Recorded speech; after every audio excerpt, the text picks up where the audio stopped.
Hai sobat, gimana kabar kalian? Semoga disehatkan selalu dan banyak rezekinya, amin.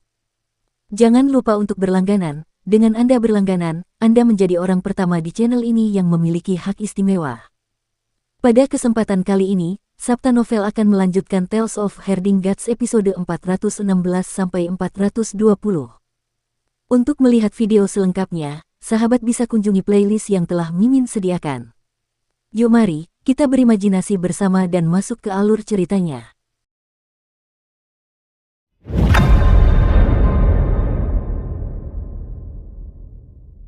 Guru Kekaisaran Perdamaian Abadi berjalan memasuki istana dan melihat sekeliling dengan takjub.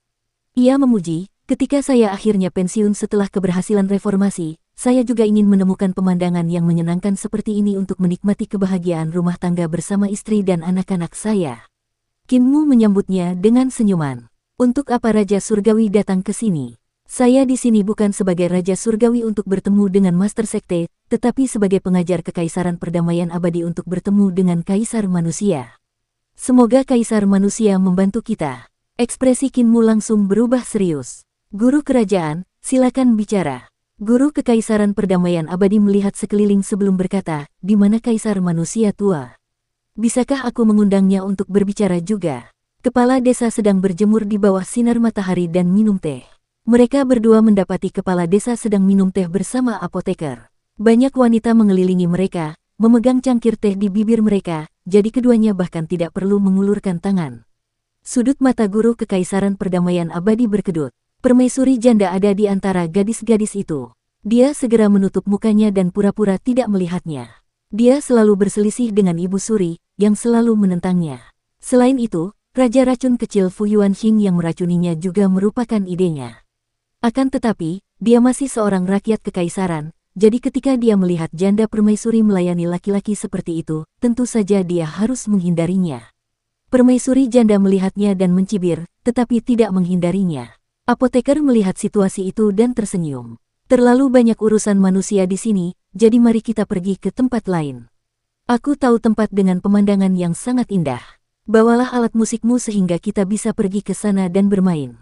Para wanita menari dan bernyanyi kegirangan saat mereka pergi bersamanya. Baru pada saat itulah Guru Kerajaan Perdamaian Abadi menyingkirkan lengan bajunya dari matanya dan menyapa kepala desa.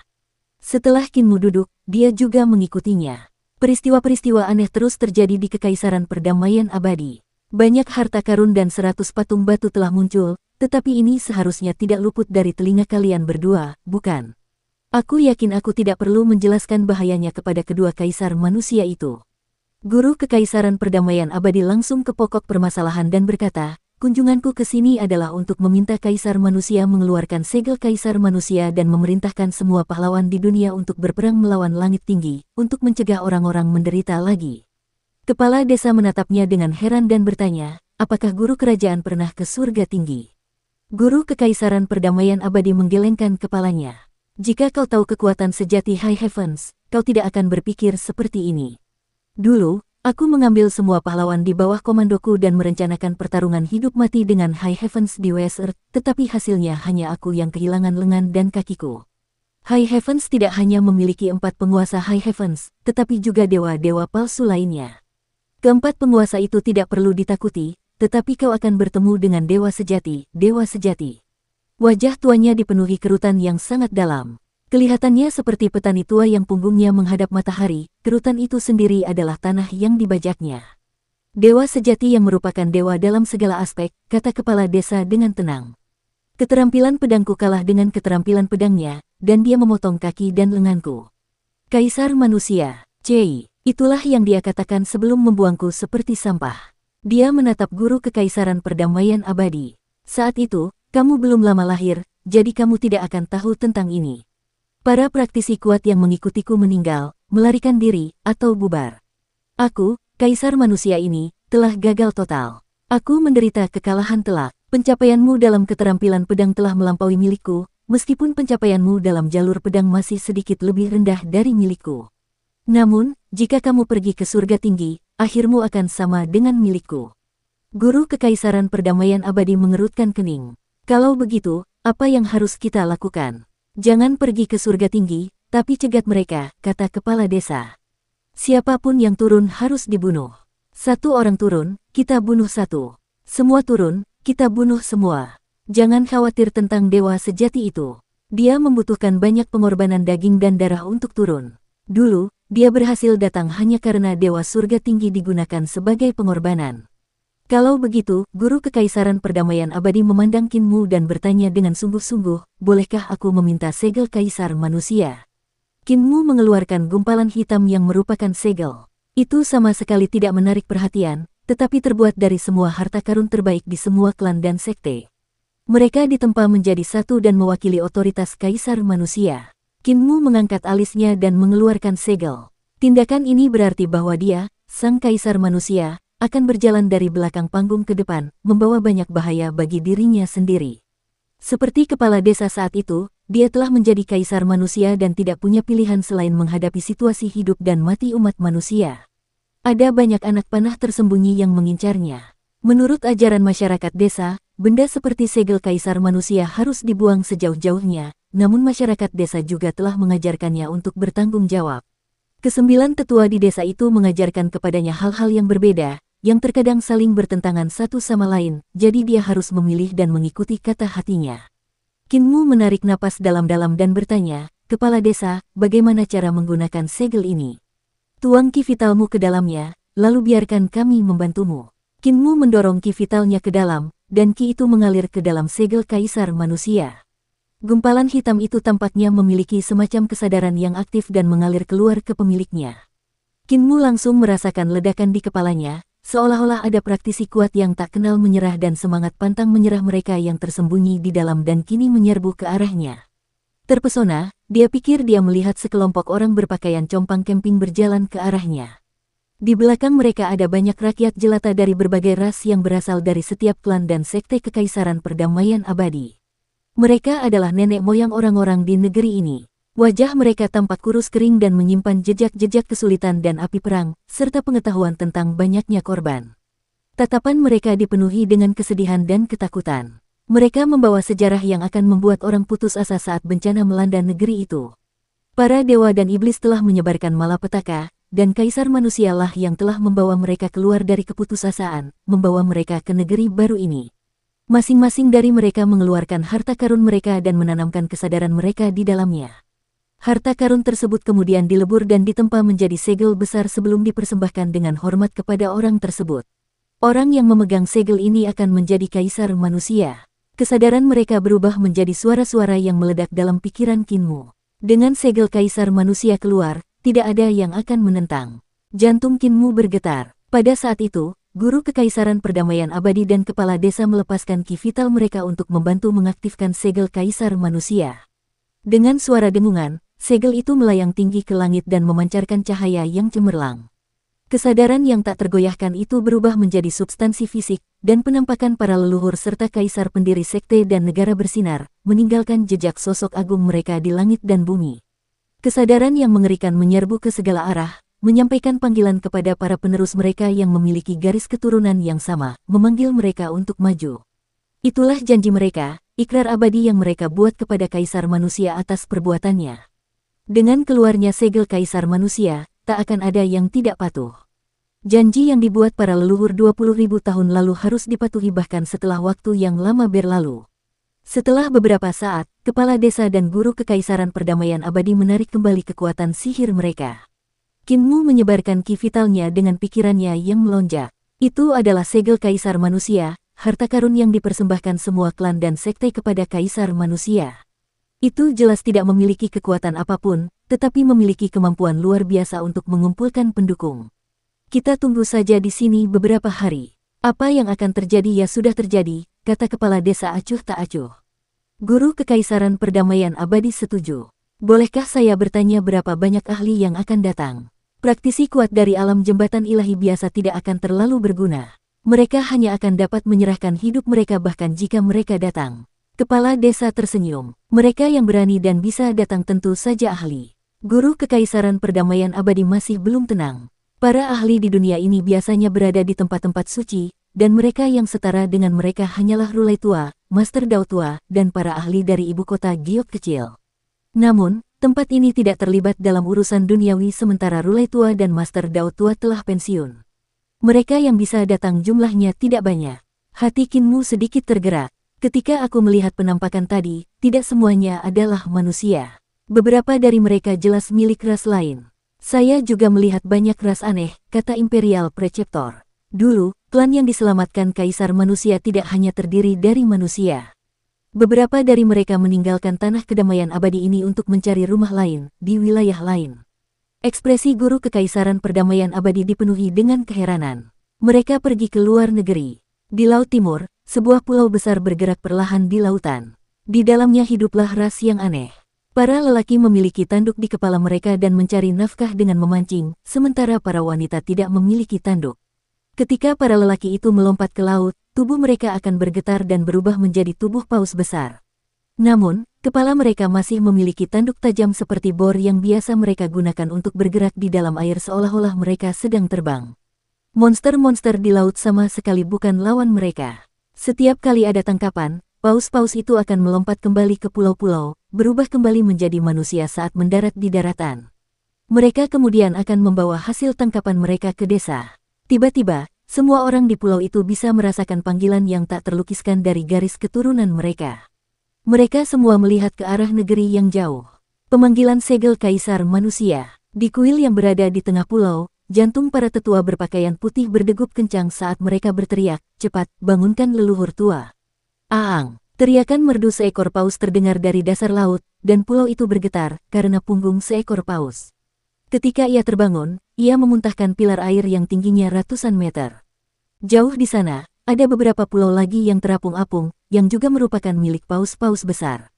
Orang-orang dan istana di satu pulau laut terbang dan pergi, lalu datang ke pulau-pulau lainnya. Paus besar itu kemudian perlahan-lahan tenggelam ke dasar laut, dan setelah beberapa saat, seorang pria bertelanjang dada, berambut panjang, dan kekar berjalan keluar dari laut dan melangkah ke pulau itu. Di aula Raja Laut, banyak tetua berpakaian putih sedang menunggu. Ketika mereka melihat pria kekar itu, mereka semua membungkuk. "Raja Kun, nenek moyang ras Kun membuat janji 20.000 tahun yang lalu dan janji itu masih mengalir dalam darah kita hingga hari ini. Janji itu masih ada dalam diri kita." Raja Kun mengamati sekeliling dan berkata, "Segel Kaisar Manusia memanggilku, jadi aku harus pergi sendiri." Panggil artefak suci itu. Banyak tetua berpakaian putih terbagi menjadi dua baris di depan altar pengorbanan di aula Raja Laut. Di dalamnya, ada tanduk emas panjang berbentuk spiral yang tampak seperti tombak emas. Raja Kun memberi hormat dan mencabut terompet panjang itu. Seketika, ombak besar menghantam langit di sekitar pulau, dan para tetua berpakaian putih mengantarnya pergi dengan hormat. Raja Kun memegang tombak emas itu sambil berlari cepat di atas laut, berubah kembali menjadi seekor paus bertanduk panjang yang besar yang berselancar menuju kedamaian abadi. Tepat saat Raja Kun melompat dari ombak, seekor burung besar terbang melewatinya, sayapnya yang terbentang menutupi area seluas beberapa hektar. Ketika burung besar itu melihatnya, tubuhnya tiba-tiba berputar dan terbang seperti anak panah. Bulu-bulu yang tak terhitung jumlahnya berkibar tertiup angin saat ia berubah menjadi seorang wanita yang mendarat di depan Raja Kun. Kakinya berbentuk cakar, sementara di kepalanya ada hiasan kepala kemenangan yang terbuat dari bulu-bulu. Raja Kun tersenyum dan berkata, "Raja Yi, kamu juga datang. Kaisar Manusia telah memanggil kita lagi, dan kita harus datang dan memenuhi janji yang dibuat oleh leluhur kita. Bagaimana mungkin aku tidak datang?" Tiba-tiba, laut bergolak dan sebuah kapal hitam legam dari kulit penyu muncul dari dasar laut, melompat dari permukaan laut sebelum menghantam lagi. Kapal itu bergoyang sejenak sebelum akhirnya stabil. "Angkat bendera." Terdengar suara dari kapal. Wus! Sebuah bendera besar yang basah kuyup berkibar, memperlihatkan seekor kura-kura dan seekor ular yang dilukis di atasnya. Di ibu kota Giok kecil, Rulai Tua sedikit mengernyit dan mendesah. "Kupikir kita bisa mendapatkan kedamaian, namun di sini kita harus segera meninggalkan gunung." Master Dao Tua tersenyum dan berkata, "Jika kita tidak meninggalkan gunung, penerus kita juga harus meninggalkannya, dan bukankah mereka hanya mencari kematian? Ayo pergi." Rulai Tua mengangguk dan mendesah, lalu bangkit untuk mengikutinya keluar dari ibu kota Little Jade. Laut berkabut di pagi hari di prefektur Sungai Kedamaian Abadi. Apa yang terjadi selanjutnya, para penjaga yang ditempatkan saat itu tidak akan bisa melupakannya bahkan setelah bertahun-tahun. Kabut kelabu menyebar di permukaan laut sementara seekor narwal besar melompat keluar. Tubuhnya terbang di atas mereka seolah-olah itu adalah awan, menutupi dermaga River Prefecture. Paus itu kemudian menjadi semakin kecil saat jatuh ke kota. Sebelum para prajurit sempat tersadar, mereka melihat bayangan besar lain berlayar dari balik kabut di laut. Itu adalah kapal tempurung kura-kura, dengan berbagai macam cangkang merayapi tubuhnya. Bendera kura-kura hitam berkibar tertiup angin laut.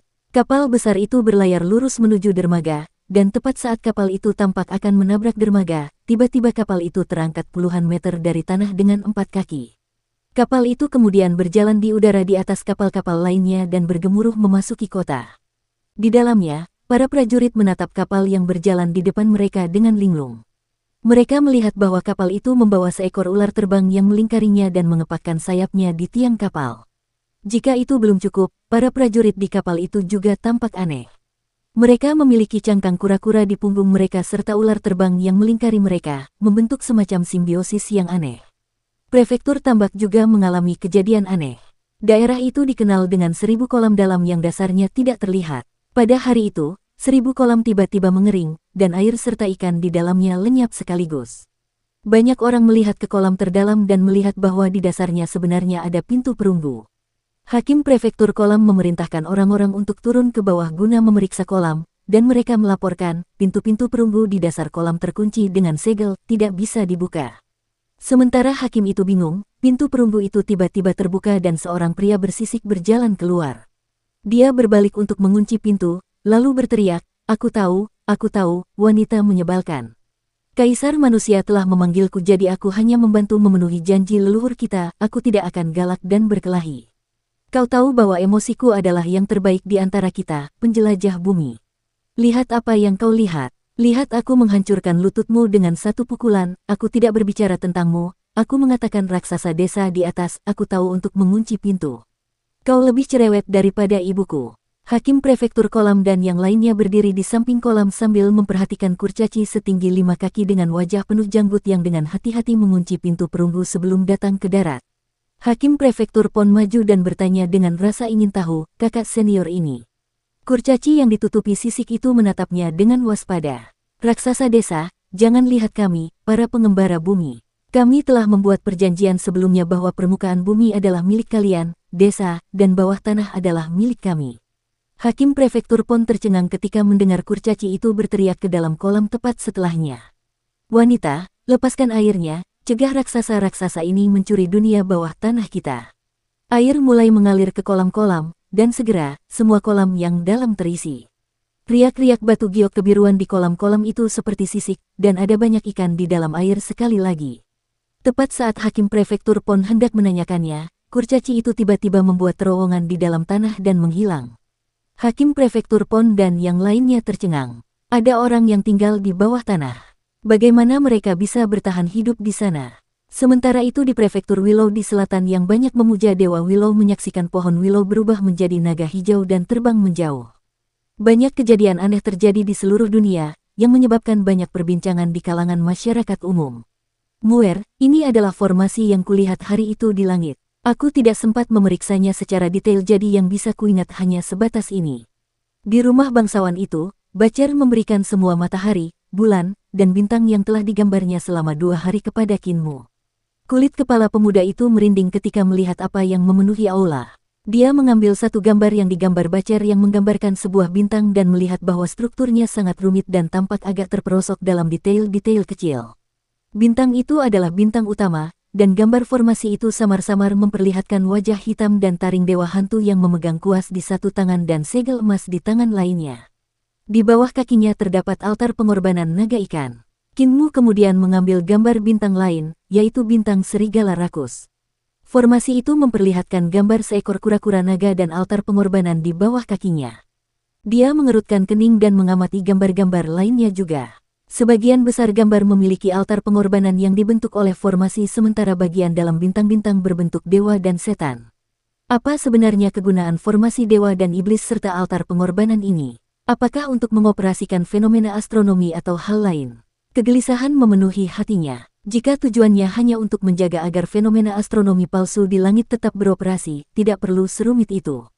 Formasinya hanya perlu bersinar dan itu saja. Jika bisa begitu sederhana, mengapa jadi begitu rumit? Altar pengorbanan dan altar pengorbanan tulang putih yang kugunakan untuk memanggil Raja Iblis Dutian sedikit mirip dengan ini. Hanya saja struktur formasinya berbeda. Kinmu merasakan darahnya membeku. Ada banyak bintang yang melayang di langit, dan ada banyak altar pengorbanan yang tersembunyi di dalamnya, siap untuk memanggil dewa dan setan. Kalau suatu hari terjadi pengorbanan darah yang besar dan para dewa serta setan turun, betapa mengerikannya ketika puluhan ribu dewa serta setan datang ke alam fana. Belum lagi perdamaian abadi, bahkan era kaisar pendiri pada zaman dulu pun akan hancur, kan? Eternal Peace Empire sama sekali tidak layak untuk diusahakan untuk dijaga dan diawasi, jadi apa sebenarnya yang dilindungi oleh fenomena astronomi palsu ini? Kinmu memiliki banyak pertanyaan yang tidak bisa dijawabnya. Formasi dalam gambar bintang yang digambar Bacer semuanya tidak lengkap. Ia tidak sempat mempelajari fenomena astronomi palsu itu sebelum diserang oleh para dewa yang menjaganya. Namun, ia tetap berhasil menggambar tata letak kasarnya. Kinmu menahan rasa heran di hatinya dan terus memeriksa struktur formasi. Alisnya semakin mengerut, dan tiba-tiba bertanya, "Kakek Jagal, bagaimana pencapaianmu dalam formasi?" "Biasa saja, aku kalah dari Blind," kata Bacer jujur. "Saya akan pergi dan mengundang kakek buta untuk melihatnya." Kinmu pergi menemui Blind dan memintanya untuk melihat-lihat gambar. "Formasi ini sangat aneh, dan aku belum pernah melihatnya sebelumnya." "Kakek Blind, apakah kamu pernah melihat sesuatu yang serupa sebelumnya?" Blind melihat-lihat gambar satu persatu dengan wajah yang semakin serius. Dia menggelengkan kepalanya. "Aku belum pernah melihat struktur formasi seperti ini sebelumnya. Aneh, ini benar-benar aneh." Formasi dalam gambar bintang ini digunakan untuk membangun tubuh dewa dan iblis, tetapi mereka juga dapat memancarkan sinar seperti matahari, bulan, dan bintang. Struktur formasi seperti ini tidak sederhana. Sayangnya tidak ada satupun formasi ini yang lengkap. Waktunya terlalu singkat, aku hanya bisa mengingat sebatas ini. Blind memeriksanya lagi secara terperinci dan menghitungnya. Formasi-formasi ini membangun tubuh para dewa dan setan, tetapi juga menghancurkan tubuh para dewa dan setan. "Jagal, apakah kau mengerti apa artinya ini?" Jagal memikirkannya sejenak sebelum berkata, "Maksudmu, jika kita memiliki praktisi seni dewa yang berbaris sesuai dengan struktur formasi, kita dapat memiliki kekuatan dewa dan iblis." Hati Kinmu sedikit tergerak. Membuat para kultivator ki berbaris sesuai dengan struktur formasi dan mengaktifkan formasi itu akan setara dengan mendapatkan kekuatan dewa atau iblis. Jika formasi seperti itu diaktifkan, seberapa menakjubkan kekuatannya. Sayang sekali formasinya belum lengkap. Blind menggelengkan kepalanya dan berkata, "Kau sudah menggambar begitu banyak, tetapi tidak ada satu pun yang lengkap. Selain itu, ada kemungkinan lain." Sinar yang menakjubkan keluar dari matanya, dan dia berjalan keluar dari aula. Dia mengangkat kepalanya untuk melihat ke langit dan bergumam, struktur formasi ini mungkin saja merupakan sirkulasi ki vital para dewa dan iblis itu. Formasi di dalam setiap bintang mungkin merupakan teknik lengkap mereka. Sebuah brankas harta karun besar ada di atas sana di langit, tetapi sayang sekali aku tidak bisa pergi ke sana untuk melihatnya. Jantung Kinmu berdebar kencang. Bintang melambangkan teknik dewa dan iblis. Berapa banyak bintang dan rasi bintang yang ada di langit? Bukankah ini berarti ada puluhan ribu teknik dewa dan setan yang tersembunyi dalam gambar langit tersebut? Seni pamungkas dari 3 tempat suci besar, Sekte Dao, Biara Petir Besar, dan kultus orang suci surgawi, semuanya dipuja sebagai teknik yang dapat mengubah seseorang menjadi dewa, Buddha, atau iblis. Bagi mereka yang mampu bertahan hingga sekarang dan tidak jatuh, efeknya sangat luar biasa. Namun, di langit, ada puluhan ribu teknik yang tidak kalah dengan 3 seni pamungkas. Hanya memikirkannya saja sudah membuatnya bersemangat. Namun setelah kegembiraan itu, yang dirasakan Kinmu adalah ketakutan dan teror. Ketakutan yang besar, dan teror yang besar. Semoga langit ini tidak akan pernah diwarnai merah oleh darah. Atau kalau tidak, tulang-tulangnya mulai menggigil. Ketika langit kedamaian abadi diwarnai merah oleh darah, matahari, bulan, dan bintang-bintang di langit akan berubah menjadi dewa-dewa dan setan-setan yang mengerikan untuk turun ke dunia. Ini akan menjadi gambaran kiamat secara harfiah. Tiba-tiba, Kinmu merasakan sesuatu dan melihat ke arah timur. Ia melihat sebuah kapal besar bercorak kulit penyu berjalan di antara pegunungan. Kapal itu mengepakkan sayap ularnya sementara bendera besarnya berkibar tertiup angin. Guru Kekaisaran Perdamaian Abadi juga merasakan adanya gerakan dan melihat ke arah timur. Ia melihat banjir bergerak seperti gelombang besar, di atasnya berdiri seorang pria kekar bertelanjang dada sambil memegang tombak emas. Ada pula seorang wanita di langit dengan sayap di punggungnya. Saat sayapnya bergerak, angin dan kilat bergemuruh, disertai suara guntur. Mereka datang, mereka benar-benar datang, kepala desa muncul dan menunjukkan ekspresi gembira. Saya sudah tua, tetapi mereka tidak menua. Mereka masih hidup. Kapal tempurung kura-kura itu tiba-tiba berhenti di dekat rumah bangsawan itu. Seseorang dengan tempurung kura-kura di punggungnya terbang turun. Dia termasuk ras kura-kura hitam. Seekor ular terbang menari-nari di atas kapal besar yang haluannya bergetar saat kepala naga menyembul keluar. Api dan asap tebal keluar dari hidung dan mulutnya sementara matanya berputar-putar. Ia berteriak keras, kura-kura hitam Suan Sengwu ada di sini untuk bertemu kaisar manusia. Pria kekar yang mengendalikan ombak besar itu memperlambat kecepatannya dan mendarat di depan istana dengan suara mendesing. Ombak di belakangnya kemudian menghilang. Raja Kun dari Kuns ada di sini untuk bertemu kaisar manusia. Wanita di langit itu mengepakkan sayapnya, dan angin serta petir bersembunyi di balik bulunya. Dia kemudian mendarat di tanah. Raja Yi dari sayap datang atas undangan. Qin Mu segera mengeluarkan segel kaisar manusia dan memegangnya di tangannya saat dia melangkah maju untuk menyambut mereka. Para bangsawan datang dari jauh, dan saya sangat menghargainya. Silakan masuk ke istana untuk mengobrol. Raja Kun, Raja Si, dan Suan Sengwu tercengang. Kapal tempurung kura-kura hitam itu tiba-tiba bergetar dan menjadi semakin kecil, berubah menjadi seorang pria agung dengan tempurung kura-kura di punggungnya dan seekor ular melingkarinya. Kaisar manusia semakin muda. Dia adalah seorang pria parubaya di masa lalu, katanya dengan suara lembut. Saudara Sengwu, kaisar manusia yang Anda sebutkan kemungkinan besar sudah meninggal. Manusia tidak seperti kita, mereka tidak dapat hidup selama itu, kata Raja Kun. Suan Sengwu menghela napas lega dan tersenyum. Bagus, bagus. Orang itu mencari masalah tanpa alasan. Dia selalu kesal dan menyuruh kita melakukan ini dan itu, sungguh menyebalkan. Kepala desa ingin bertemu dengan teman-teman lamanya, tetapi dia tidak dapat menahan diri untuk tidak membeku ketika mendengar apa yang mereka katakan. Dia mendidih karena marah. Tiba-tiba, terdengar suara dari bawah tanah. Kepala penjelajah bumi Tuxing, Ayah. Tanah bergetar, dan sebuah kepala yang berantakan muncul di depan rumah besar itu. Ada benjolan besar di sana, dan pemiliknya meraung marah, bajingan mana yang memurnikan batu itu hingga menjadi begitu keras. Kepalanya sangat besar, dan benjolan yang membengkak juga tidak kecil. Namun, orang itu tidak tinggi ketika dia menggali terowongan dari bawah tanah. Tingginya hanya 5 kaki, dan wajahnya ditutupi janggut yang tumbuh ke segala arah. Ketua pengembara bumi, istana ini dibangun oleh 4 penguasa langit tinggi. Mereka menginvestasikan sebagian besar modal mereka dalam pembangunannya, Qin Mu langsung menjelaskan. Bajingan itu lagi. Kurcaci itu melompat keluar dan mendarat di lantai dengan bunyi gedebuk. Meskipun tubuhnya pendek, dia sangat berat. Dia mengangkat kepalanya dan berkata, negara, raksasa, apakah kau kaisar manusia? Apakah kaisar manusia yang sombong itu sudah mati? Dia tidak menunggu Qin Mu untuk menjawab, tidak dapat menahan kegembiraannya. Bagus. Apakah dia mati dengan menyedihkan? Dia pasti mati dengan menyedihkan, kan? Hahaha, aku tahu orang itu akan mati dengan menyedihkan, bersikap sombong setiap hari, sering memanggil kita untuk melakukan serangan balik. Tidak apa-apa jika hanya sekali atau 2 kali, tetapi jika seseorang sering berdiri di tepi sungai, bagaimana mungkin sepatunya tidak basah?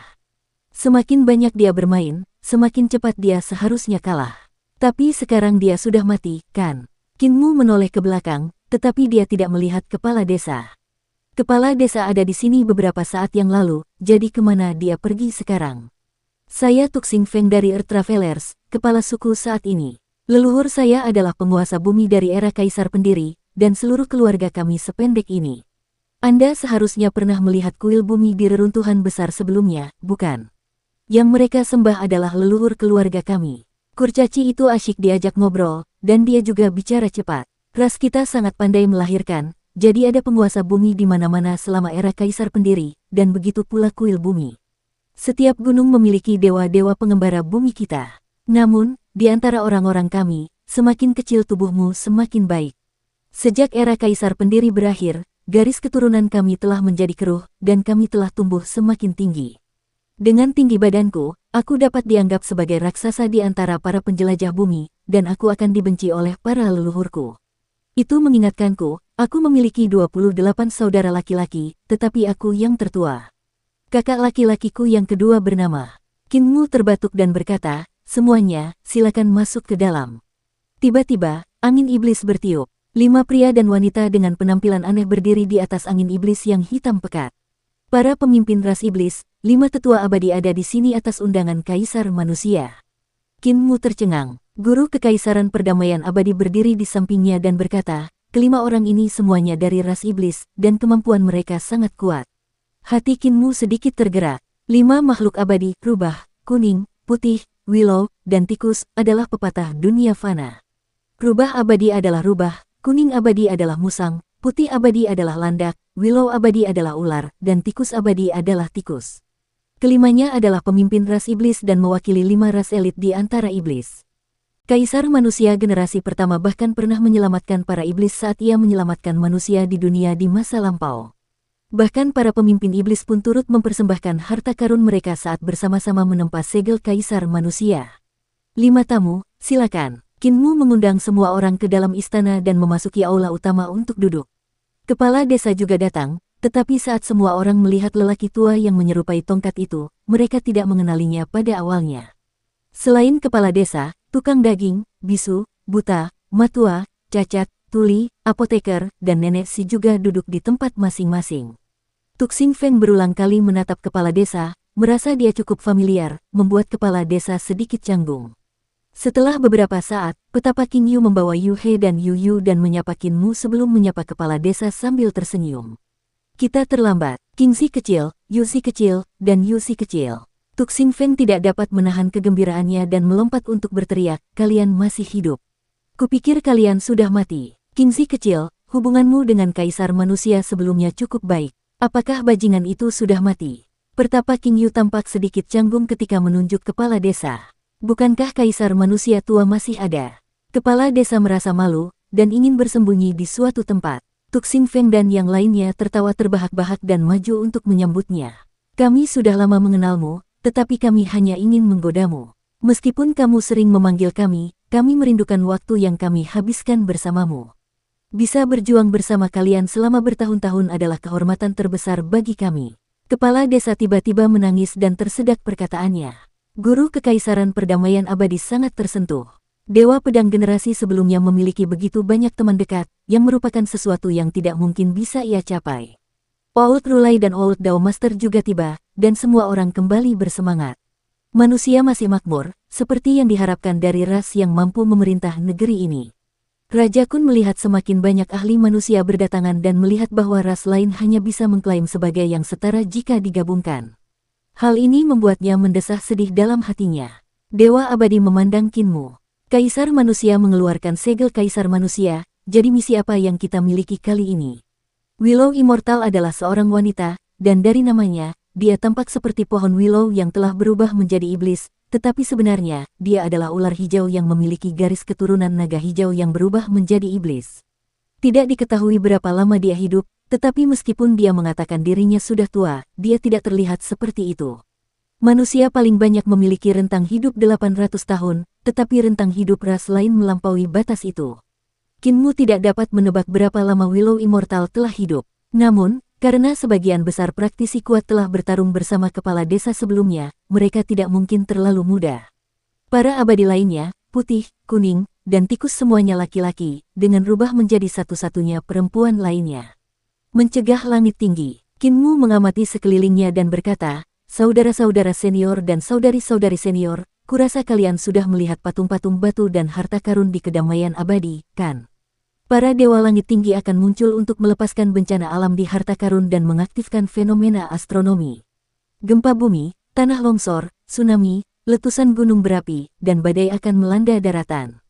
Sudah pasti semua anggota klan kalian akan kesulitan bertahan hidup melalui itu juga. Dukung terus channel YouTube Sabta Novel.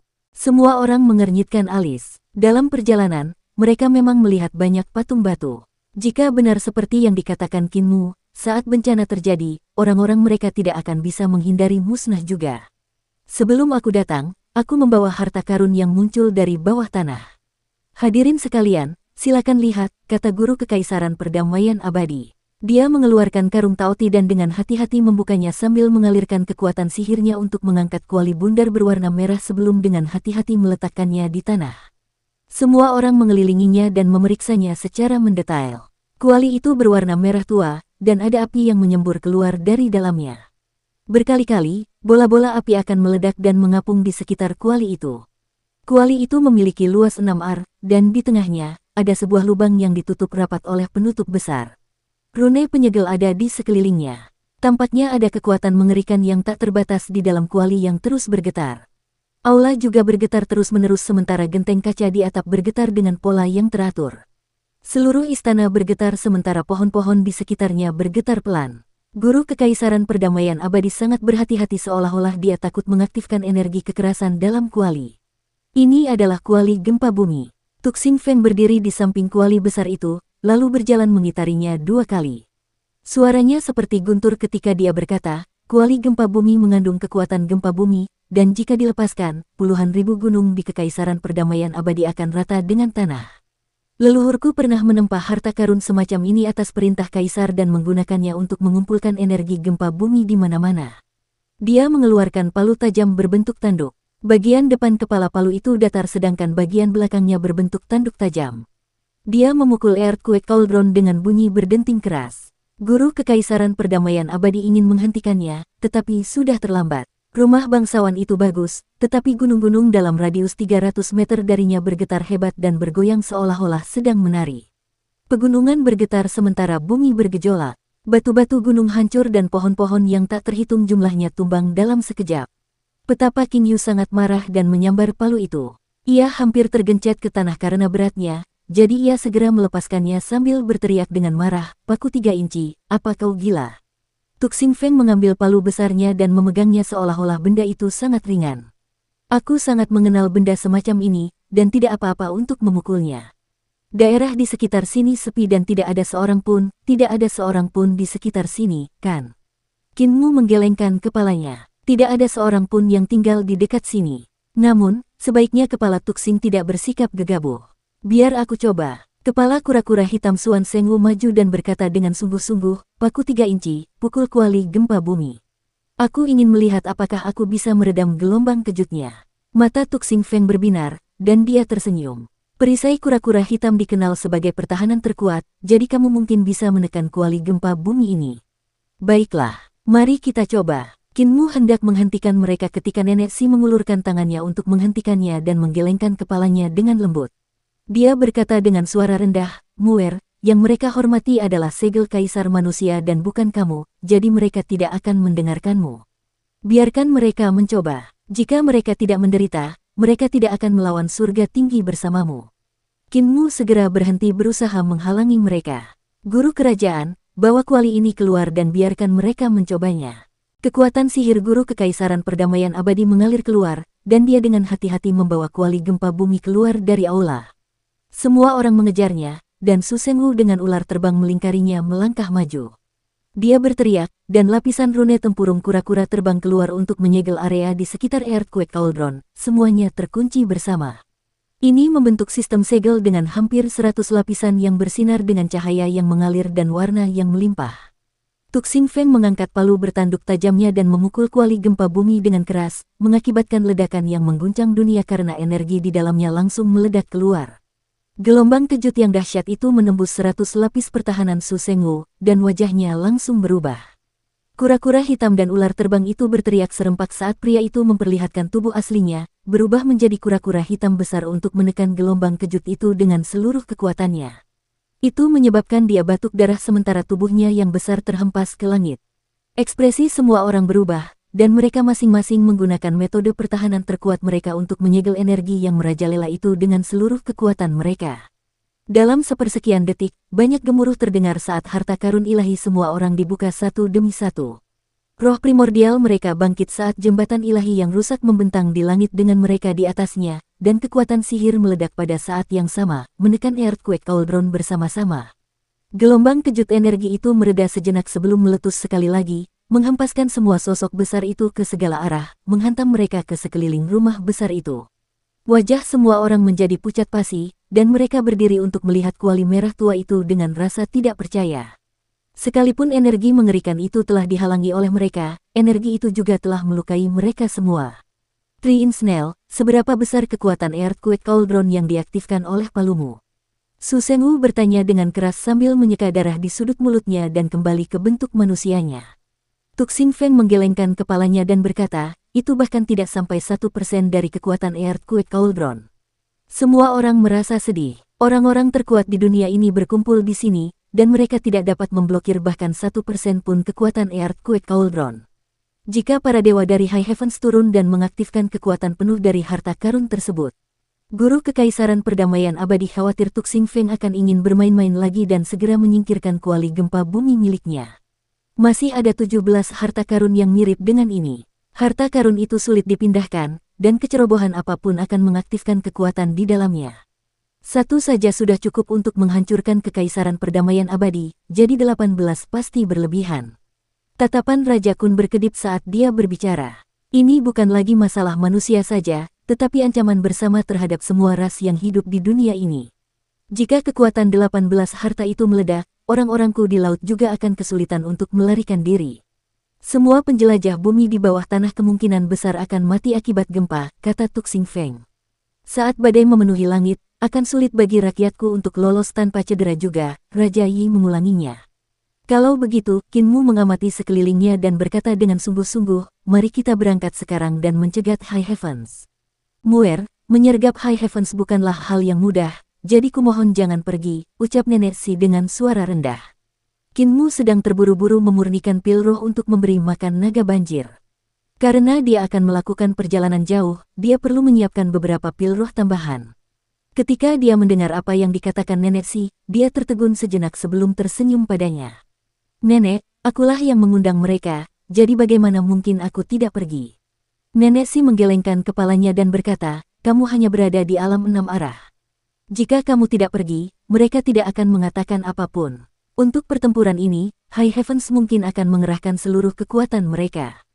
Tidak hanya 4 penguasa High Heavens, tetapi juga dewa-dewa lainnya. Jika kita kalah, kembalilah ke reruntuhan besar dan jangan pernah keluar lagi. Wajah Qin Mu meredup, tetapi ketika dia hendak mengatakan sesuatu, suara kepala desa terdengar dari kejauhan. Nyonya Si, jangan khawatirkan dia, biarkan dia ikut. Nenek melihat kepala desa tertawa bersama para lelaki dan perempuan tua dan tak dapat menahan amarahnya. Kultivasi Muer masih rendah, jadi dia tidak akan berguna meskipun dia pergi. Bagaimana dia bisa tidak berguna? Kepala desa menoleh padanya sambil tersenyum. Pasti selalu ada orang yang bisa mengambil mayat-mayat itu, benar kan, Nek? Nenek Si sedikit tertegun, kata-katanya mengering. Seseorang harus mengambil mayat-mayat itu. Tidak peduli apakah itu musuh atau orang-orang mereka sendiri. Suara tawa terdengar dari kejauhan, sekelompok pria dan wanita tua tertawa terbahak-bahak. Kepala desa dan teman-teman lamanya mengobrol dengan asyik. Tuk Xing Feng bercerita tentang perbuatan memalukan mereka saat itu, yang membuat semua orang tertawa terbahak-bahak berulang kali, membuat wajah mereka berseri-seri. Ada banyak hal yang bisa dibicarakan di antara mereka, tentang bagaimana mereka berjuang bersama dalam situasi hidup dan mati, menjadi kawan seperjuangan. Ada juga masa lalu yang bisa dikenang. Bagaimanapun, sejak kepala desa lumpuh, cita-citanya yang luar biasa telah sirna, mengubahnya menjadi orang tua lumpuh yang hanya akan berbaring di desa lansia cacat di bawah hujan dan petir. Jejak kaisar manusia memudar, dan tekad semua rekannya juga terkikis. Mereka tidak lagi muncul di dunia dan tidak lagi bertemu satu sama lain. Kini, kepala desa telah kembali, dan mereka pun berkumpul kembali karena sebuah undangan. Meski telah lama berlalu, reuni itu seakan mengembalikan mereka ke masa ketika gairah mereka berkobar hebat. Qin Mu melihat mereka dan melihat betapa berbedanya mereka semua. Beberapa dari mereka bukanlah orang yang ceria, seperti petapa King Yu yang memiliki wajah seperti semua orang selalu berutang padanya. Namun, bahkan dia sekarang penuh dengan senyuman. Posisi semua orang di sini sangat tinggi. Salah satunya adalah kepala ras bawah tanah, beberapa adalah makhluk abadi yang berdiri tinggi di dunia, beberapa adalah iblis besar yang disembah oleh rakyat mereka, dan yang lain membawa rakyat mereka untuk berkeliaran bebas di laut. Orang-orang dengan kepribadian yang sangat berbeda berkumpul bersama karena segel kaisar manusia. Biarkan darah di hati kita membara lagi, untuk menghidupkan kembali masa lalu kita dan membalikkannya. Kata kepala desa kepada semua orang dengan semangat tinggi. Pertapa King Yu meneteskan air mata karena tertawa. Bakar pantatmu, bukankah umurmu akan berakhir tahun depan? Apa kau masih bisa membakarnya? Bagaimana mungkin para dewa di Little Jade Capital mengucapkan kata-kata kasar? Katakan itu di Little Jade Capital jika kau mampu. King Yu, Kau juga tidak punya banyak waktu lagi untuk dihabiskan, jadi kau akan tamat sepertiku. Orang-orang tua itu tertawa keras dan menghentakkan kaki mereka. Mata Willow Immortal menyipit saat dia terengah-engah sambil berkata, apakah kamu masih ingat? Ketika kita berbicara tentang pertarungan, Little Kingxi akan berlari paling cepat, tetapi bukan untuk bertarung, untuk bersembunyi. Kamu tidak lebih baik dariku. Kamu selalu menggulung diri menjadi bola. Orang-orang tua itu semakin tertawa, saling mengejek. Kingxi kecil bahkan menyukai peri Sueki, dan mengerahkan seluruh tenaganya untuk mengejarnya. Benar, aku ingat, wajah orang ini sangat tebal. Pah, ketika peri Sueki tewas dalam pertempuran hari itu, Kingxi kecil menangis seperti seorang pria yang terbuat dari air mata. Tidak ada yang menertawakan kata-kata itu, dan tiba-tiba, petapa King Yu mulai menangis keras. Tuk Xing Feng yang telah membuat suasana menjadi sangat canggung menggaruk rambutnya yang berantakan. Dia kemudian menghela napas dan berkata, aku ingat Taois Lu Feng. Kami memiliki hubungan yang dekat, dan dia mati untukku, menghalangi serangan yang pasti akan membunuhku. Semua orang terdiam. Setelah beberapa saat, mereka mulai tertawa dan mengobrol lagi, membuat kecanggungan sebelumnya menghilang. Qin Mu menggelengkan kepalanya dan mengeksekusi rahasia pengendalian naga. Naga banjir berubah menjadi raksasa yang panjangnya beberapa mil, dan semua orang menaikinya. Rumah besar itu dibiarkan kosong. Mereka menunggangi naga-naga itu menuju reruntuhan besar. Di punggung naga itu, Jagal melemparkan kendi-kendi anggur, dan para praktisi kuat dari generasi-generasi sebelumnya memeluk mereka untuk minum sepuasnya. Tawa terdengar dari waktu ke waktu, dan Jagal mengangkat kendi anggurnya tinggi-tinggi sambil tertawa keras. Minumlah 300 cangkir anggur dengan gembira. Di punggung naga lain, si kelumpuhan menangis dengan berantakan, aku bukanlah pahlawan seperti kalian semua, hanya pencuri ulung, jadi mengapa aku bertingkah seperti pahlawan di hadapan kalian? Rulai tua menatap Matua dan berkata dengan suara rendah, biara petir agung masih membutuhkanmu, jadi kembalilah. Aku sudah cukup, kamu Rulai, dan aku juga Rulai. Kamu tahu pikiranku, kata Matua acuh tak acuh. Rulai tua sedikit tertegun, jika kau dan aku tidak kembali, apa yang akan terjadi pada biara petir besar? Apa yang akan terjadi pada agama Buddha? Matua menyatukan kedua telapak tangannya, dan wajahnya memancarkan 20 macam pencerahan. Hiduplah sesuai ajaran Buddha, dan ajaran Buddha tidak akan pernah mengecewakanmu. Rulai tua segera memahami maksudnya. Bagus sekali. Tidak peduli ada Rulai atau tidak, Dharma selalu ada. Dharma tidak ada karena Rulai dan tidak akan mati karena Rulai. Jika mereka memahami, mereka akan menjadi Rulai, dan jika tidak, mereka adalah biksu palsu. Qin Mu berada di punggung naga lain bersama kepala desa, yang tak henti-hentinya ia tatap. Pada akhirnya, ia tak dapat menahan diri. Kepala desa, apakah jembatan sucimu sudah diperbaiki? Wajah kepala desa yang penuh kerutan memperlihatkan senyum, dan dia berkata, bagaimana bisa semudah itu? Ada 3 langkah dalam memperbaiki jembatan suci dan setiap langkah lebih sulit daripada yang terakhir. Langkah pertama adalah rahasia jembatan Magpie, langkah kedua adalah rahasia pemandu misterius, dan langkah ketiga adalah rahasia penyeberangan ilahi. Aku telah berkultivasi ke rahasia pemandu misterius, dan itu sudah dianggap sangat cepat. King Yu, apakah jembatan sucimu sudah diperbaiki? Pertapa King Yu menggelengkan kepalanya. Aku masih di rahasia pemandu misterius. Kepala desa tersenyum gembira saat dia mengolok-oloknya. Kamu mungkin mati saat mencoba mencegat High Heavens kali ini. Bajingan tua, kau hanya tahu cara mengutukku. Petapa King Yu memarahinya. Kepala desa tertawa terbahak-bahak. Patriark Iblis Surgawi, pemuda tua ini, masih terburu-buru ke sini. Semua orang tertawa lagi, dan suasananya sangat gembira. Matahari terbenam di sebelah barat, dan langit berangsur-angsur menjadi gelap. Di langit tinggi, suara samar dan terdengar aneh datang dari langit di atas altar pengorbanan. Itu adalah bahasa dewa, dan modulasinya tampaknya bukan sesuatu yang dapat dihasilkan manusia. Penguasa bintang Kiao, penguasa bunga, dan penguasa bintang Yan mendengarkan dengan penuh hormat. Ketika pidato dewa selesai, ketiga penguasa itu mundur beberapa langkah dan berkata dengan hormat serempak, sesuai perintahmu.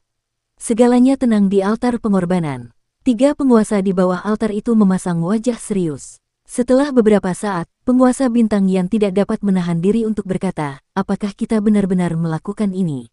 Jika kita melakukannya, tidak banyak orang yang akan selamat di seluruh kekaisaran perdamaian abadi. Kita tidak punya pilihan selain melakukan ini, kata penguasa bintang Kiao dengan sungguh-sungguh. Kekaisaran perdamaian abadi sedang berkembang, dan Kaisar Yan Feng telah menempa senjata suci yang dapat membunuh penguasa Giok. Perubahan kaisar manusia, perubahan hukum, dan perubahan jalan telah membuat marah mereka yang berada di atas. Jika kita tidak melakukan ini, kita tidak akan dapat menyelamatkan diri kita sendiri. Dibandingkan dengan makhluk hidup rendahan di dunia fana, hidup kita lebih penting. Tapi itu adalah kehidupan yang tak terhitung jumlahnya, kata penguasa bunga. Tidak perlu bicara lebih jauh. Penguasa bintang Kiau mengangkat tangannya dan berbicara dengan nada datar. Kita hanya perlu melakukan tanggung jawab kita dan tidak mempertanyakan apakah itu benar atau salah. Bangunkan para dewa di surga tinggi. Akan ada pertempuran. Ekspresi Star Sovereign Yan dan Flower Sovereign tampak muram. Star Sovereign Yan mendatangi trompet di samping altar pengorbanan dan meniupnya. Seketika, suara yang berat dan bernada panjang menyebar ke seluruh langit tinggi. Du, di High Heavens, gunung-gunung tampak megah, dan banyak binatang aneh berkeliaran di sekitarnya. Namun, hal yang paling menarik perhatian adalah patung-patung megah. Mereka menggambarkan dewa-dewi yang tampak sebagai keanehan fantastis dalam berbagai bentuk dan rupa. Saat trompet dibunyikan, permukaan patung-patung itu tiba-tiba retak, dan batunya berubah dengan cepat. Sebagian berubah menjadi kulit mati yang mengelupas sementara sebagian berubah menjadi daging dan darah. Tiba-tiba, patung batu yang setengah membungkuk dan setengah berlutut menghantamkan tinjunya ke lantai sambil berdiri. Yang terjadi selanjutnya adalah semua patung batu bangkit kembali di antara pegunungan. Mereka membuka mata, dan cahaya ilahi di dalam diri mereka meledak ke cakrawala. Tatapan mata penguasa bintang Kiau bagaikan kilat saat dia menyapu sekeliling sebelum berteriak, "Pejabat penerima, letakkan jembatannya." Di langit di atas High Heavens, sebuah jembatan emas yang berkilauan muncul, dan pejabat dewa penerima berdiri tegak di sana, memutar kompas berwarna emas di depannya yang semakin terang. Seketika, seberkas cahaya melesat keluar, berubah menjadi jembatan emas yang menembus penghalang antara High Heavens dan dunia bawah. Sudut mata Star Sovereign Kiau berkedut, dan dia tiba-tiba menggertakkan giginya. Semua dewa mendengarkan perintahku, turunlah ke dunia manusia. Para dewa bangkit dan berubah menjadi sinar cahaya, mengikuti jembatan cahaya dari langit tinggi. Seketika, di atas bumi barat, bintang-bintang bersinar di langit. Saat itu malam hari, dan ada 18 bintang jatuh yang menyeret jejak panjangnya saat menerobos langit dan menuju ke arah timur.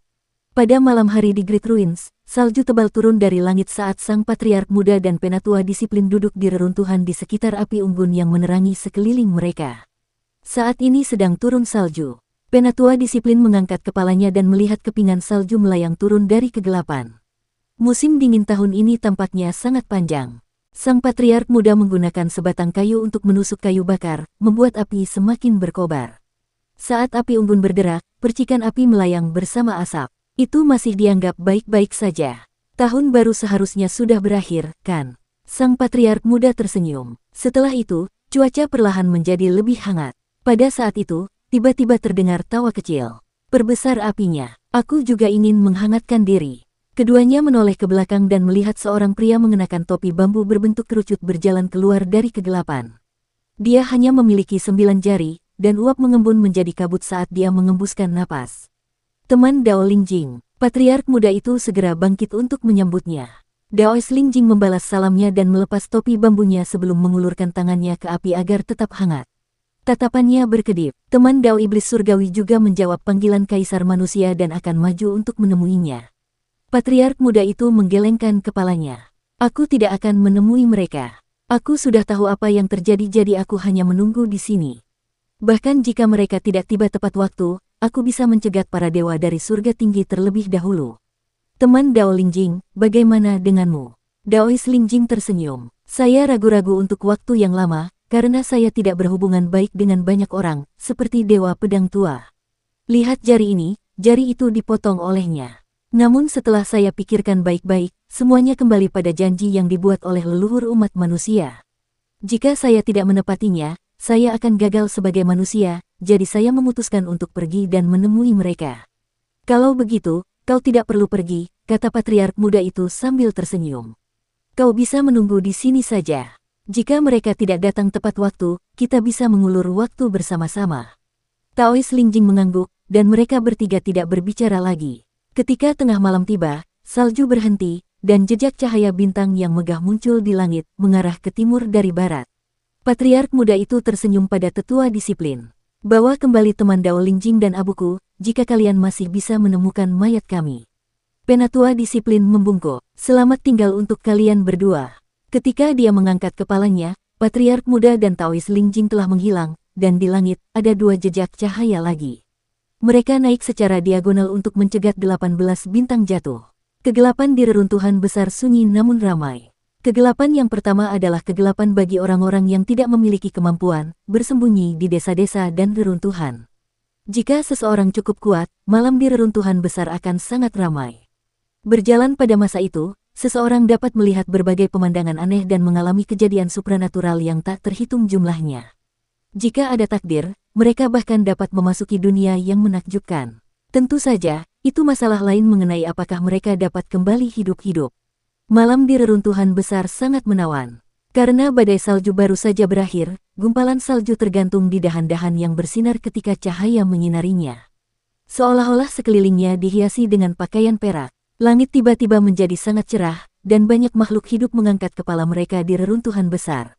Kegelapan tiba-tiba dipenuhi dengan banyak warna cerah. Namun, mereka tidak terbentuk dari fenomena alam. Sebaliknya, mereka berasal dari ledakan seni ilahi yang luar biasa yang meledak menjadi bola-bola cahaya, menerangi dunia. Kegelapan itu tampaknya merupakan suatu substansi. Kegelapan itu mungkin dipaksa kembali oleh cahaya, tetapi kegelapan itu akan membanjiri kembali setiap saat, mengisi kekosongan. Sinar cahaya berubah, menjadi semakin aneh. Makhluk hidup di reruntuhan besar melihat bintang-bintang bergerak cepat, saling beradu dan bertarung satu sama lain. Pergerakan bintang-bintang di langit sangat aneh. Ada 18 bintang di depan dan 2 bintang di belakang mereka. Bintang-bintang di depan bergegas maju sementara 2 bintang lainnya mengejar dan mengganggu mereka. Setiap kali ke-18 bintang itu berhenti dan bersiap mengepung para pengejarnya, kedua bintang itu akan berlari ke barat. Ke-18 bintang itu tidak mengejar, dan kedua bintang itu kemudian mengejar untuk mengganggu mereka lagi. Ketika ke-18 bintang itu mengejar sekali lagi, kedua bintang itu akan melarikan diri dengan sekuat tenaga. Hal ini terjadi berulang-ulang, menghentikan laju 18 bintang, membuat mereka sulit mengeluarkan kecepatan penuhnya. Di samping api unggun di reruntuhan, tetua disiplin melihat pemandangan itu, dan secercah harapan muncul kembali di hatinya. Motif Patriark Iblis Surgawi dan Taois Lingjing adalah untuk menunda kedatangan para dewa langit tinggi dan tidak berhadapan langsung dengan mereka. Jika mereka terus melakukannya, mungkin masih ada harapan untuk bertahan hidup. Tiba-tiba bintang-bintang di langit meredup dan menghilang. Hati tetua disiplin hancur. Para dewa dari surga tinggi telah memutuskan untuk menyembunyikan jejak mereka, memancing leluhur iblis surgawi dan Taois Lingjing untuk mencari mereka. Selama mereka maju, mereka akan dikepung. Jangan pergi. Penatua disiplin menjadi gugup, dan dia mencengkeram kerah bajunya seolah-olah dia sedang mencengkeram jantungnya. Dia menatap tanpa henti kedua bintang yang bergerak di langit. Jangan mendekat, jangan mendekat. Cepat lari. Kedua bintang itu bergerak seolah ragu-ragu. Tiba-tiba, mereka juga meredup dan tidak terlihat lagi. Langit kembali gelap, saat semua orang menyembunyikan jejak mereka. Sudut mata tetua disiplin berkedut, dan jantungnya berdebar kencang, setiap detaknya lebih kencang dari yang sebelumnya. Dia sangat gugup. Semua orang telah menyembunyikan jejak mereka, dan mereka harus meraba-raba dan mencari satu sama lain dalam kegelapan. Periode waktu ini adalah yang paling berbahaya. Pilihan Patriark Iblis Surgawi dan Taois Lingjing jauh lebih terbatas daripada lawan mereka, yang bisa menunggu atau pergi begitu saja. Patriark Iblis Surgawi dan Taois Lingjing tidak bisa menunggu terlalu lama, karena mereka harus memastikan bahwa pihak lain tidak pergi. Akhirnya, sebuah bintang bersinar. Satu bintang memancarkan cahaya. Detik berikutnya, langit berkobar ketika semua jenis seni ilahi yang aneh meledak, menenggelamkan bintang. Ada naga dan burung phoenix, jam, bangunan, kuali, dan pagoda dengan segala macam bentuk aneh, yang semuanya menyilaukan mata.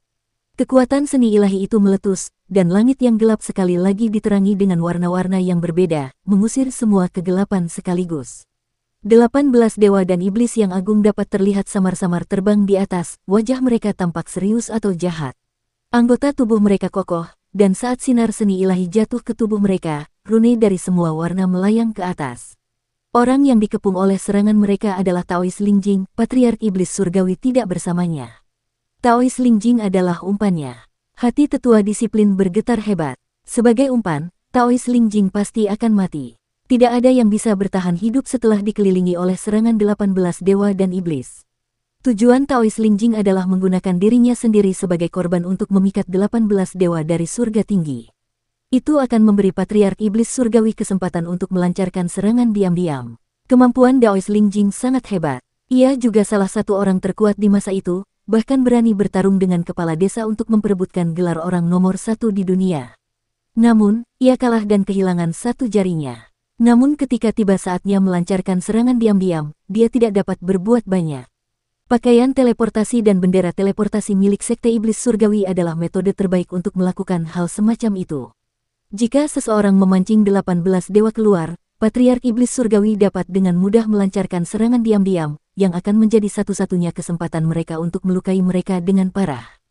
8 Metode Lingjing. Teriakan penuh semangat datang dari langit dan mengguncang hati orang-orang. Berhentilah ada mulai sekarang. Tetua disiplin mengangkat kepalanya untuk melihat pemandangan terakhir dari Taois Lingjing. Meskipun 8 metode Lingjing miliknya tidak kalah dengan gambar pedang kepala desa, namun mereka tidak berguna melawan serangan 18 dewa. Ia hanya akan melepaskan seni pamungkasnya yang paling ia banggakan. Ia seperti seorang seniman yang mencipratkan tinta sebanyak yang ia suka untuk menunjukkan bakatnya, seperti seorang sarjana yang menggunakan semua yang ia bisa untuk menulis esai. Ia ingin meninggalkan jejaknya di dunia, bayangannya. Pada saat itu, sebuah bendera besar berkibar, dan Patriark Iblis Surgawi muncul di belakang para dewa iblis, melancarkan serangan mematikan kepada mereka. Bendera itu berkibar di atasnya, dan sosoknya tampak muncul di samping semua dewa pada saat yang sama, menyerang mereka semua pada saat yang sama. Hanya dalam sekejap, ia melukai lebih dari 10 dewa dan iblis. Guntur bergemuruh di langit. Saat suara ledakan dari Divine Art terdengar keluar, banyak serangan baru telah dilakukan. Gelombang kejut dari seni ilahi menyebabkan udara terkadang hangat dan terkadang dingin sekali. Badai menerjang dari langit, dan salju mencair sebelum kembali lagi dengan cepat. Bendera teleportasi Patriark Iblis Surgawi hancur berkeping-keping. Bendera itu hancur dalam gelombang kejut seni ilahi yang mengerikan, tetapi dia masih memiliki pakaian teleportasinya. Penatua disiplin mengangkat kepalanya untuk melihat dan melihat darah mengalir turun dari atas.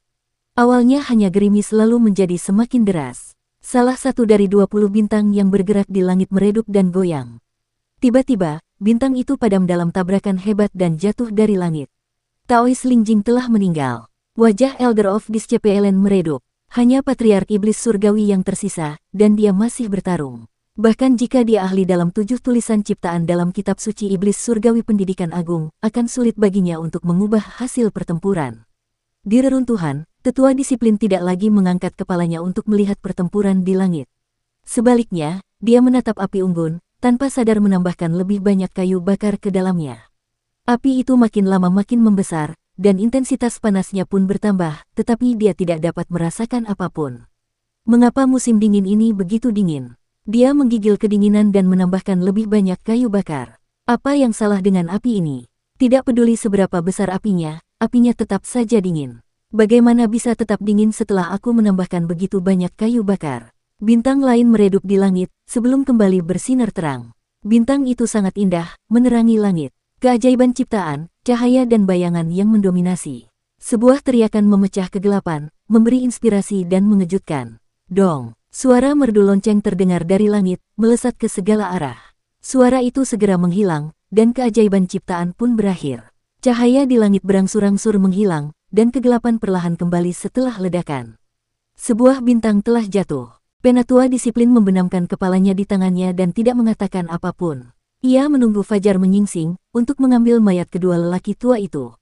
Di langit, 18 bintang berhenti sejenak sebelum melanjutkan perjalanan ke timur. Pegunungan reruntuhan besar yang dihancurkan dewa setajam pisau, puncaknya tertutup salju. Di langit, naga banjir menyerbu ke arah mereka. Angin bertiup kencang dan meniup kumis dan surai mereka ke belakang. Di samping Kinmu, Si Yunxiang mencoba menggunakan cermin inspeksi jantung untuk menghubungi patriark muda itu. Beberapa saat kemudian, dia menjadi linglung. Patriark berkata bahwa dia tidak akan kembali. Dia berkata bahwa kalian tidak perlu merindukannya. Kinmu tertegun, dan Nenek Si memalingkan wajahnya untuk diam-diam menyeka air matanya. Orang tua itu benar-benar pergi lebih awal dari kita. Kepala desa tidak bisa berkata apa-apa dan hanya bisa menghela napas. Dia tidak sabaran seperti biasanya. Mereka semakin dekat ke pegunungan Godbroken, dan pandangan mereka pun tertuju ke arah reruntuhan besar yang diselimuti kegelapan. Di sana, mereka dapat melihat bintang-bintang bergerak di langit, berhamburan ke arah mereka. Muer, berhenti di gunung. Kepala desa tiba-tiba memerintahkan. Kinmu memberi perintah, dan naga banjir memperlambat kecepatan mereka. Mereka meregangkan tubuh mereka sementara cakar mereka yang tajam mencengkeram puncak gunung untuk menghentikan diri mereka sendiri. Dengan kumis mereka yang berkibar dan tubuh yang kuat, mereka menghancurkan banyak busur mutiara misterius. Saljunya berwarna putih sementara gunung-gunungnya berwarna hitam. Namun, naga-naga banjir itu berwarna-warni, seperti putih, hitam, merah, dan bahkan biru safir. Tubuh mereka bersinar dengan cahaya yang berasal dari tanda-tanda runi alami ras mereka. Mereka bersinar di atas salju, memberinya rona warna-warni. Kita bertarung di sini saja. Kepala desa melihat sekeliling dan bertanya, apa pendapat kalian tentang tempat ini? Raja Kun mengamati sekelilingnya dan berkata, bagus sekali, hanya saja agak dingin. Tuk Xing Feng melompat turun dari punggung seekor naga dan mengencangkan pakaiannya. Ia bergumam, tempat terkutuk ini masih sangat dingin, berada di bawah tanah yang hangat tetaplah yang terbaik. Kaisar manusia Qin, jika kau pergi ke dunia bawah tanah para penjelajah bumi kami, wawasanmu pasti akan meluas. Seluruh dunia bawah tanah ditutupi kaca giok dan kristal tebal yang tergantung di langit-langit. Ada yang memiliki 6 dan 8 sisi, semuanya bergerombol seperti hiasan berwarna cerah. Dengan cahaya dari magma yang terpantul darinya, semuanya tampak begitu cantik. Ada juga banyak tanaman yang tumbuh di magma dan rasanya luar biasa. Tanaman itu membakar tenggorokanmu seperti anggur berkualitas, tetapi rasanya tetap bertahan. Jangan bicara lagi, ular di bahu Su Sengwu menelan ludahnya. Aku jadi lapar hanya karena mendengar penjelasanmu. Tuk Xing Feng mengangkat kepalanya untuk melihat bintang-bintang yang semakin dekat, dan dia meraih palu tajam berbentuk tanduknya sambil bergumam, aku ingin tahu apakah aku akan memiliki kesempatan untuk kembali ke bawah tanah untuk menggigit lagi. Dunia bawah tanah kita masih memiliki buah api, yang lahir dari kekuatan elemen magnetik. Rasa itu, kepala desa memandang Kinmu dan berkata, Muer, bawa naga-naga dan istri-istri kecilmu turun gunung. Kau tidak dibutuhkan di sini lagi, ingatlah untuk mengumpulkan mayat-mayat besok. Kinmu mengangguk dan memanggil para naga. Kemudian dia membawa Si Yun Xiang, Hulinger, dan Yan Jingjing menuruni gunung. Di langit, bintang-bintang semakin dekat. Apakah kita hanya akan melihat mereka berjuang demi perdamaian abadi? Si Yun Xiang tidak mau pergi begitu saja. Apa yang bisa kita lakukan? Apakah kita benar-benar tidak bisa melakukan apapun? Kita bisa pergi ke reruntuhan besar. Tatapan mata Kinmu berkedip. Kita bisa menemukan kapal matahari dan kapal bulan. Namun, kegelapan ini menghalangi jalan kita. Namun, kita memiliki pengawal yang kuat. Di mana Raja Naga Sungai yang bergelombang? Raja Naga ada di sini. Di bawah pegunungan Gatbroken, air sungai bergolak saat seekor naga besar bangkit dari kegelapan. Sambil melingkarkan tubuhnya, dia menundukkan kepalanya yang besar. Apa perintah yang mulia?